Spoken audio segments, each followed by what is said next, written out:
America, Iran और Israel के बीच चल रही जंग ने अमेरिका, ईरान और इजराइल के बीच चल रही जंग ने सीधे रूप से भारत के चावल उद्योग को प्रभावित किया है। भारत से सालाना करीब 55 से 56 हजार करोड़ का चावल निर्यात किया जाता था। बात हरियाणा की जाए तो हरियाणा में भी इसकी बड़ी हिस्सेदारी है। करीब करीब 60% हिस्सेदारी इस निर्यात में हरियाणा की रहती है। यानी कि 30 से 35 हजार करोड़ का चावल अकेले हरियाणा प्रदेश से विदेशों में भेजा जाता है। मेरे साथ एक्सपोर्टर एसोसिएशन के पदाधिकारी हैं संजय गुप्ता जी, उनसे बात करते हैं कि जैसी परिस्थितियां ये बनी हुई हैं, इसका क्या कुछ असर चावल निर्यात पर पड़ रहा है। सर, जिस तरह की परिस्थितियां हैं, ये आप अपने चावल उद्योग को किस तरह से देखते हैं इन परिस्थितियों में? देखिए सर, चावल उद्योग इस टाइम जो भी परिस्थिति बनी हुई है, उस परिस्थिति में चावल उद्योग एक बड़ी गंभीर समस्या से गुजर रहा है। क्योंकि चावल इंडिया से जो भी बासमती हम उगाते हैं, उस बासमती का 80% जो है बासमती निर्यात होती है। जी। और जो भी निर्यात होता है वो मैक्सिमम उस 80% में भी 50% से 60% की हिस्सेदारी सिर्फ गल्फ कंट्रीज़ में एक्सपोर्ट होता है, जहाँ पे इस टाइम ये वॉर की सिचुएशन की वजह से गंभीर समस्या बनी हुई है। सबसे बड़ी समस्या है उस माल को भेजने की। हम उस माल को भेजने में आज समर्थ नहीं है। उसका कारण ये है कि वेसल्स अवेलेबल नहीं है, कंटेनर अवेलेबल नहीं है, और सबसे बड़ी समस्या ये है कि जो हमारा भाड़ा है, जो शिपिंग चार्जेस हैं, वो कम से कम 6 गुना से 10 गुना हर सेक्टर के लिए बढ़ गए हैं। पहले मैं आपको एक उदाहरण देता हूँ। यूएई का किराया वॉर स्टार्ट होने से पहले तकरीबन $250 एक कंटेनर के ऊपर हम भाड़ा पे करते थे। आज वही भाड़ा $5000 के लगभग हो चुका है, यानी कि 20 गुना बढ़ गया किराया।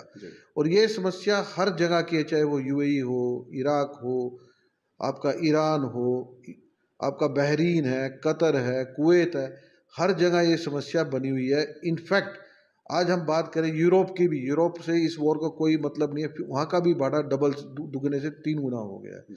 तो जो हमारी कॉस्टिंग है, वो इतने हमारा खर्चा और हमारी कॉस्टिंग इतनी बढ़ गई है कि चावल उद्योग उससे उभरने में कम से कम, अगर आज भी युद्ध रुक जाता है तो उससे उभरने में हमें 2 से 3 साल लग जाएंगे। तो जिस तरह से आप लोग इस परिस्थिति को सामना कर रहे हैं उसका, तो सरकार की तरफ से कुछ कदम उठाए गए हैं ताकि इंडस्ट्री है, खासकर मैं कहूँगा कि चावल उद्योग कुछ प्रभाव से बच सके? बिल्कुल भाई साहब, देखिए आज कम से कम मैं एक बात ज़रूर कह सकता हूँ, हमारी जो भारत सरकार है, वो कम से कम इस परिस्थिति को देखते हुए उन्होंने कई चीज़ों में इंडस्ट्री को सपोर्ट किया है। जैसे अभी एक स्कीम अनाउंस हुई है कि जो भी हमने बैंकों से लोन लिया हुआ है पूरी इंडस्ट्री के लिए, उसमें खाली चावल उद्योग नहीं है, हर इंडस्ट्री के लिए, कि पूंजी की समस्या की वजह से चावल या कोई भी व्यापार पे असर ना पड़े, तो भारत सरकार ने अपनी गारंटी पे बैंकों से हर इंडस्ट्री को 20% एक्स्ट्रा लोन, जो कि सस्ती ब्याज दरों के ऊपर उपलब्ध कराया है, ताकि पूंजी की कमी की वजह से व्यापार पे असर नहीं होना चाहिए। दूसरा, जो हमारे माल युद्ध के टाइम में समुद्र में फंस गए थे, जो उस टाइम शिप हो चुके थे पर पहुंचे नहीं थे, उसके ऊपर जो शिपिंग कंपनियों ने हमसे अलग से चार्जेस मांगे हैं, इमरजेंसी रिस्क चार्जेस, वो भी गवर्नमेंट अपनी तरफ से उस चीज़ का भुगतान करने की कोशिश या अनाउंसमेंट की है गवर्नमेंट ने, उसका भी भुगतान हम लोगों को किया जाएगा। गवर्नमेंट कुछ ना कुछ इंश्योरेंस स्कीम्स भी चला रही है ताकि माल सेफ्टी से पहुंचे। भारत सरकार तो जितनी कोशिश कर सकती है उतनी कोशिश करके कोऑपरेट करने की कोशिश कर भी रही है, पर ये भाई कोशिशें भी मतलब इस इंडस्ट्री को उभारने के लिए शायद कम नाकाफ़ी रहे। तो कुछ और भारत सरकार अगर इसके अंदर कुछ और एडवांटेज दे सके।